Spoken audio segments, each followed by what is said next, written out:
Hey, what is going on, Twintendo Nation? Hope you're having an awesome day. Now, recently, in the last hour, there's been some new information about Pokemon Sun and Moon that has been released. There was an embargo on early playthroughs of the game because quite a few people had been to these events where Pokemon Sun and Moon was available to play.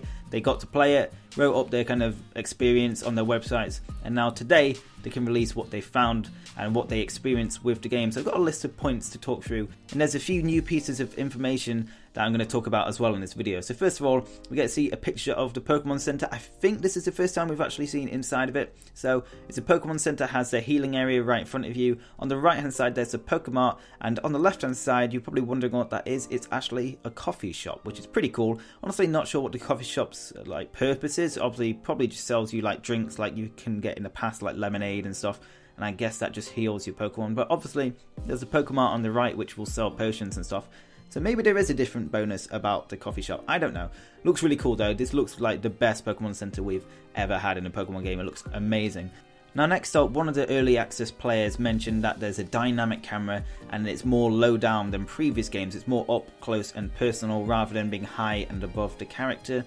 I'm not sure if that's a massive piece of information that you guys were interested in. I think it's quite cool. I've seen it definitely in the gameplay so far we've seen in Sun and Moon, that the camera angle is definitely different. It does look better. When you're walking around in the streets, it's definitely more lower down and focusing on your player. Obviously there are some high camera moments still, but it's definitely different to X and Y in games before that. And by the way, if you want to check out any of these articles, they will be in the description. Now next up, grid movement system is gone, which basically means you can only move horizontally or diagonally. That is completely gone. Characters can now move in all directions depending on obviously where you place your movement on the circle pad. So that's really, really good. Your movement is really smooth and it actually kind of responds to where you want to go. I mean, the grid system wasn't bad and it definitely improved in X and Y, but you've taken it a step further and that's really good to see. Now the next point I want to talk about is Totem Pokemon, which if you don't know are Trial Captain's main Pokemon, and they can call Pokemon to the sides, but that's not the thing that I want to talk about because we already know that. The thing with Totem Pokemon is that they're actually quite big compared to their original size. So for example, this Alolan Raticate you guys can see, it's actually much larger than normal Alolan Raticate you will find in Sun and Moon. That's what it sounds like from one of these articles. Obviously we can't tell until we play the game, but seeing other Totem Pokemon such as Gumshoos, which is Yungoose's evolution, it definitely looked much bigger than normal Gumshoos which we see in the wild, so that seems to be right. Now the next thing I'm going to talk about is Team Skull.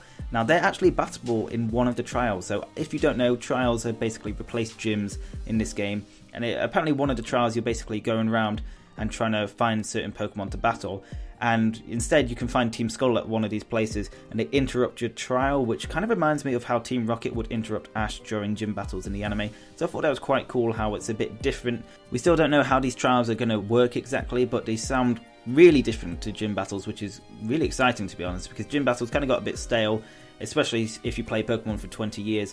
So this is all exciting stuff. Team Skull can interrupt trials, that's totally different, and I didn't even expect that to be honest. I just thought trials were going to be a bit plain like gym battles, but it definitely seems there's going to be a few tricks up Game Freak's sleeves when designing these trials. But the next point I want to talk about is one of my favourites, and this is more focused on the story. So one of these articles says there's much more urgency than previous games. There's an opening cutscene, anime style events, which I have no idea what they mean by that.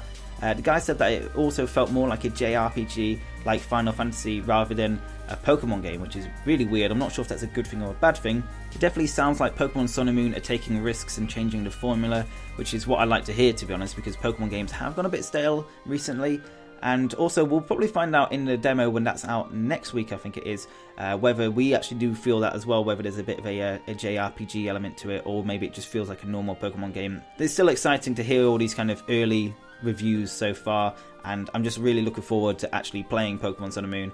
Now another point I want to talk about is that one of the early reviewers said the game is easier, which isn't great if you didn't like X and Y or Omega Ruby and Alpha Sapphire, because as you guys know, they were definitely the easiest Pokemon games that have been so far in the series. Now some of these things mentioned are, for example, that you know what your moves are in terms of super effectiveness against certain types kind of displayed to you, which we already know, and I think that's a great feature. I don't think there's anything wrong about that.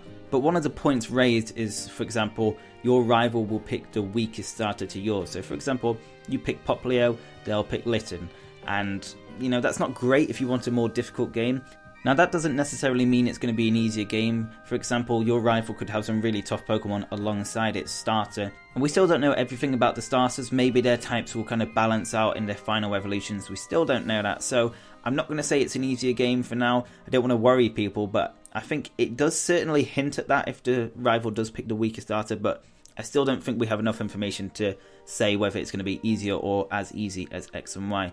Now the next point I'm going to move on to is something that I don't think many people will care for, but it's kind of a weird choice. There's no 3D in this game on a 3DS game, so it's been completely taken out.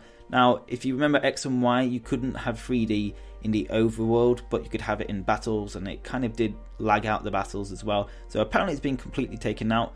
Now, do remember that the people who played Sun and Moon, they played it on a demo build, so there's no guarantee it's been taken out, but most likely I don't think we'll be seeing 3D returning for Pokemon Sun and Moon. Now, the final thing I want to talk about is very exciting. It's more trainer customization than ever, as we know. However, you can dye shirts different colours. So, for example, if you find a style you like but doesn't have the colour you want, so for example in X and Y you might find a shirt you like but it's a certain colour and you didn't really want to wear it just because it was, you know, that colour, or you can change the colour of certain styled outfits, which is really, really cool. So I'm really looking forward to customization. It's going to be better than ever. More haircuts, more skin colours, more clothes. It's going to be a very personal Pokemon experience. So guys, that's all the new screenshots and all the new information for Pokemon Sun and Pokemon Moon. If you did enjoy this video, definitely drop a like below. Really, really appreciated. And if you want to stay up to date with everything Pokemon Sun and Moon and Pokemon Go, then hit the subscribe button down below. Also, if you don't want to miss a video, make sure to hit the bell as well, which is next to the subscribe button, and basically say you want all videos sent to you. YouTube changed this about a month ago and I've not really told anyone about it, so if you never want to miss one of my videos, make sure that is turned on. But anyway guys, thank you very much for watching. I hope you have an awesome day and I will see you on the next video. Peace!